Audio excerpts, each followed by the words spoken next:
सूरज के अलावा पहली बार किसी दूसरे सितारे की इस तरह की वीडियो सामने आई है और इतनी डिटेल से ये वीडियो बनाई है। एटाकामा डेजर्ट के अंदर मौजूद एल्मा एक टेलीस्कोप है। टेलीस्कोप्स का एक सेट है जिसको एटाकामा लार्ज मिलीमीटर सब मिलीमीटर अरे कहा जाता है और ये रेडियो टेलीस्कोप्स इतनी पावरफुल हैं कि इन्होंने 180 नूरी साल के फासले पर इस सितारे की सरफेस के ऊपर होने वाली तब्दीलियों को भी नोट कर लिया है और इसकी वीडियो आपके सामने ये रियल इमेजेस से बनाई गई एक वीडियो आपके सामने नजर आ रही है जिसके ऊपर आपको अजीब से बबल्स नजर आ रहे हैं और इस एक बबल का साइज जो है वो हमारे सूरज से भी 75 टाइम्स बड़ा है। ये सितारा है एक रेड जायंट सितारा और ये इस वक्त सूरज से तकरीबन 350 गुना हुजम में बड़ा है।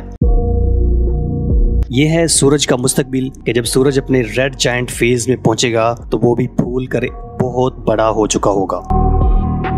पिछले साल जुलाई अगस्त के अंदर एक महीने की तकरीबन ऑब्जर्वेशंस के बाद ये डाटा हासिल किया गया और इस हासिल होने वाले डाटा से ये एक वीडियो बनाई गई है जिसके अंदर ये दिखाया गया है कि ये सितारा कैसे अपने अंदर तब्दीलियां लेके आ रहा है और इन बबल्स को कन्वेक्शन गैस बबल्स कहा जाता है और इस सितारे के सरफेस पर इन गैस बबल्स की इतनी तेजी से तब्दीली ये बता रही है कि इस सितारे की जिंदगी आहिस्ता आहिस्ता अपने इख्तिताम की तरफ जा रही है। ये फर्स्ट टाइम है सूरज के अलावा किसी भी दूसरे सितारे की सरफेस के ऊपर की सतह के ऊपर होने वाली तब्दीलियों को इस तरह नोट किया गया है। Keep watching एस्ट्रोसाकी।